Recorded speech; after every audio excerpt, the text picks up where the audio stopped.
Let's hear it for Stolen Thunder.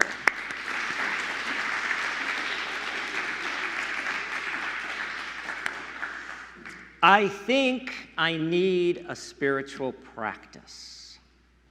That is the voice of my neighbor, Angelica, who was walking her dog with me. She gave her permission to share this conversation. Angelica said, "It is all just feeling way too much." "What is?" I asked. Angelica replied, "Everything. Food prices, gas prices, the January 6th hearings that changed nothing, democracy hanging by a thread, my granddaughter's depression. It is all just feeling too much." Can anybody relate to that? Yeah. Type an exclamation point in the chat box if that feels familiar. And Angelica said it again, "I need a spiritual practice." "What are you hoping a spiritual practice will do?" I asked. Angelica paused, smiled, and finally said, "I need a meditation or mantra that will create world peace, end racism, feed the hungry, and silence Trump."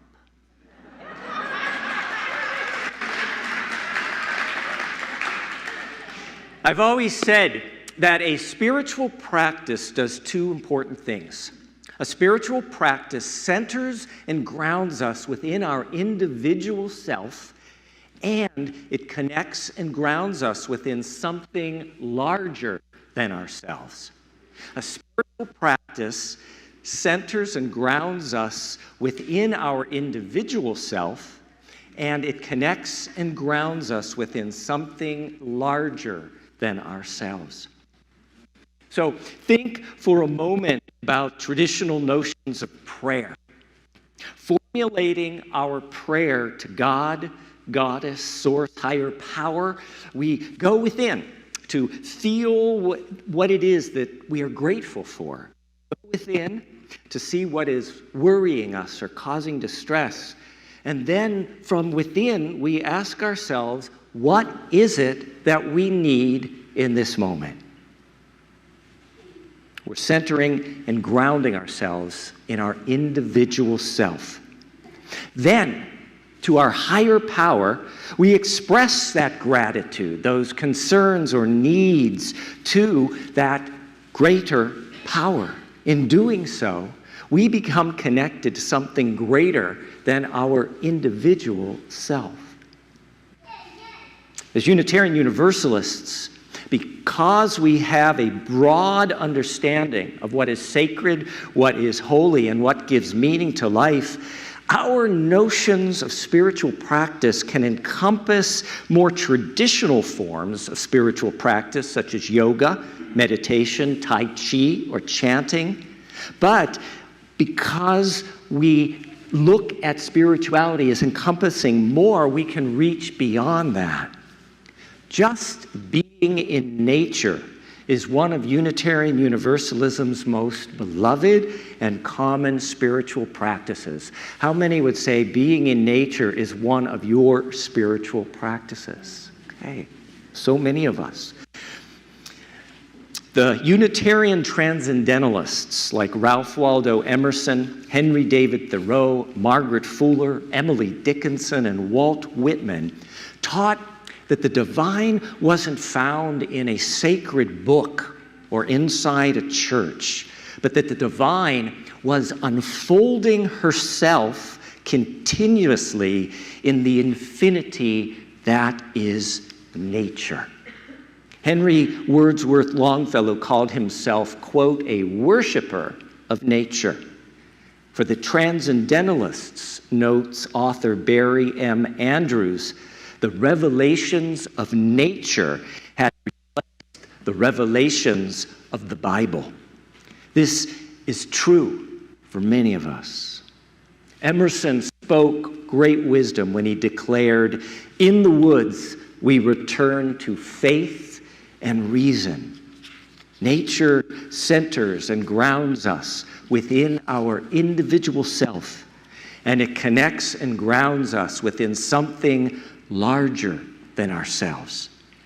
If this resonates for you, type N for nature in the chat box. Spiritual practice for Unitarian Universalists can take many forms beyond the idea of being in nature, and even those commonly considered secular activities. Take, for instance, Anton, a member of a congregation I previously served. He was a humanist who would proudly proclaim, "I don't have a spiritual bone in my body." "But you do have a spiritual practice," I would argue. He'd scoff and say, "There's nothing spiritual about me. I don't need that stuff. Just give me science." I'd smile and ask him, "Anton, what is it you do each day during lunchtime?" "I swim at the YMCA," he replied. "And what happens when you are swimming at the YMCA?" Anton thought about it and then answered, "My head clears and I feel grounded back into my body. Then after a while, I just get into the zone and feel like part of some giant flow of movement and energy." Bingo! I would say, swimming is your spiritual practice. A spiritual practice centers and grounds us within our individual self, and it connects and grounds us within something larger than ourselves. Someone else who claimed they didn't have a spiritual practice, Jules, who was another member of that congregation I previously served. They had a passion for finding emerging indie rock bands. Jules would spend an hour or two each night surfing the internet for the latest in lo-fi, noise pop, emo, slowcore, and math rock. Then he'd drop into chat rooms to talk with fellow music enthusiasts. Jules and I decided that pursuing the latest in indie rock was their spiritual practice, because listening to that music at night centered and grounded them in their inner emotional reaction to the music. They were connected to the core of their being. And then it connected Jules to something larger than themselves on those chat rooms where they would connect with so many other people who would celebrate emerging artists, and they would support and care for one another in their passions. My understanding of spirituality has greatly changed over time. If you talked to me 20 plus years ago and talked to me today, very different understanding.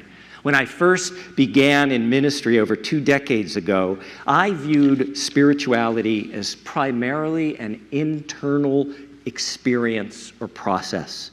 I believed that spirituality was something we cultivated solely within ourselves. I believed spirituality was an intensely personal matter, a direct relationship shared with the source of wonder and mystery that some of us call God. I believe that change in the world would come internally by changing our own selves, one individual at a time. But as my own spiritual journey progressed, as my own ministry progressed, I discovered that that understanding was only half of the picture. I know now that spirituality is not a private conversation with God or Source or our inner self. It's not something that's meant to make us feel better and solely carry us to some place higher above the cares of the world. Yes, we can nurture our spirit through prayer, meditation, exercise, the arts, nature, gardening, ritual, music, reading, photography, writing, journaling, all those wonderful things and wonderful ways we reconnect to our sense of self and our sense of something transcendent. But I believe that this internal, personal experience is meaningless without a shared external spirituality, one that reaches out into the world and touches the ground of all being. Pema Chodron, an American Buddhist nun who founded the first Tibetan Buddhist monastery in North America, writes, "Spiritual awakening is frequently described as a journey to the top of a mountain. We leave our attachments and our worldliness behind, and we slowly make our way to the top. At the peak, we have transcended all pain and all pain in the world. The only problem with this metaphor is that we leave all the others behind. Their suffering continues, unrelieved by our personal escape." Pema Chodron continues, "On the spiritual journey, the path goes down, not up, as if the mountain pointed towards the earth instead of the sky. Instead of transcending the suffering of all creatures, we move towards turbulence however we can. We explore the reality and the unpredictability and insecurity of the world's pain, and we try not to push it away. We move down and down and down into it. We open our hearts to it. We become so open that we take the pain of the world in. We let it touch our hearts and turn it into compassion.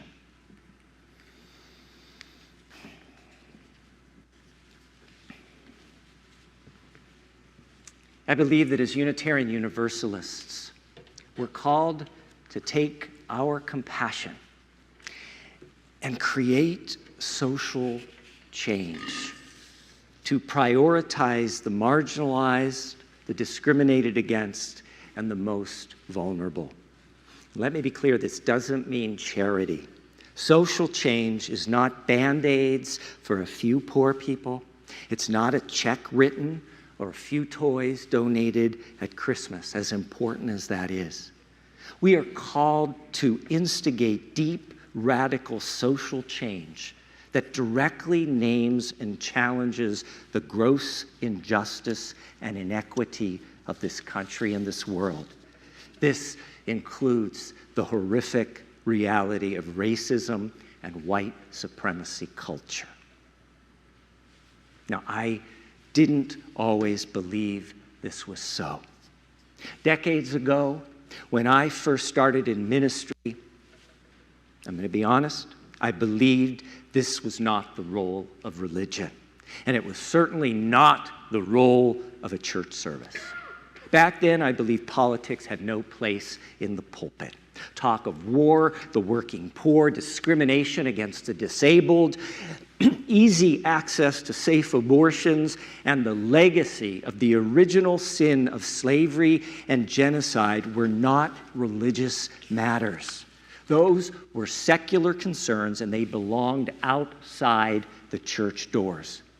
I wanted to proclaim a gentle and personal uplift of the spirit of life and let someone else deal with what was out there. I wanted my image of God. I wanted my image of government to take care of it for me. I was so wrong.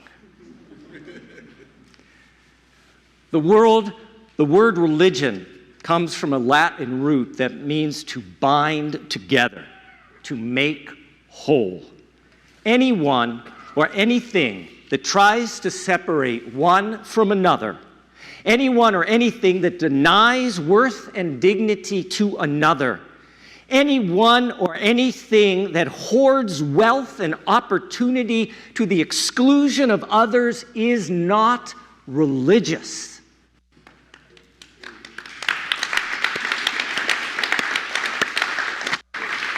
But we Unitarian Universalists are trying to be. We are learning how to be religious, learning how to live in a way that binds people back together, that seeks wholeness and equity for all. We're called to live out this truth in our workplace, in our home, in our streets, in our city, in our state, with our friends, with our families, with our votes.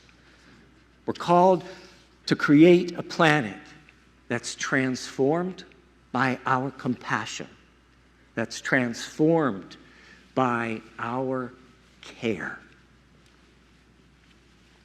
That is why, just a few years into serving as a Unitarian Universalist minister over 2 decades ago, I came to know wholeheartedly that social justice work is a spiritual practice. That's why I believe that this congregation, figuring out and attempting to live more fully into our new 8th principle, is a spiritual practice. I say over and over again that the purpose of our Unitarian Universalist faith is to expand the boundaries of our heart so it can hold more, care more, and love more. That is the invitation of our new 8th principle. That is the invitation it extends to us as it calls us to affirm and promote journeying towards spiritual wholeness by working to build a diverse, multicultural, beloved community. How? By our actions that accountably dismantle racism and other oppressions in ourselves and our institutions. We are called to do this together as a church community as we try to live more fully into this vision. We don't know exactly how to do this or how we will get there. We're really just beginning. We are at best, and I say this with great love, we are at best a work in progress. But thinking about and attempting to implement the 8th principle is doing spiritual practice together. It centers and grounds us within ourselves in a shared journey towards spiritual wholeness through dismantling racism and other oppressions in our own selves and in our congregation. It also connects and grounds us within something larger than this congregation, the aspiration for Unitarian Universalism to be rebuilt as a diverse, multicultural, beloved community. Here's one example. I was recently asked if the use of some Spanish in our Sunday services was working. Was the use of Spanish working? The question was raised because someone had said that as a non-Spanish speaker, it made them uncomfortable trying to speak Spanish, and they didn't want to offend a Spanish speaker sitting next to them with their poor pronunciation. In short, if using Spanish hadn't resulted in lots of Latina, Latino, and Latinx folks joining the congregation, then we should stop using it because it wasn't working and was an unnecessary inconvenience. Using some Spanish in our Sunday services is, dear ones, a spiritual practice that supports the 8th principle. It decenters English as the sole language spoken here. It challenges a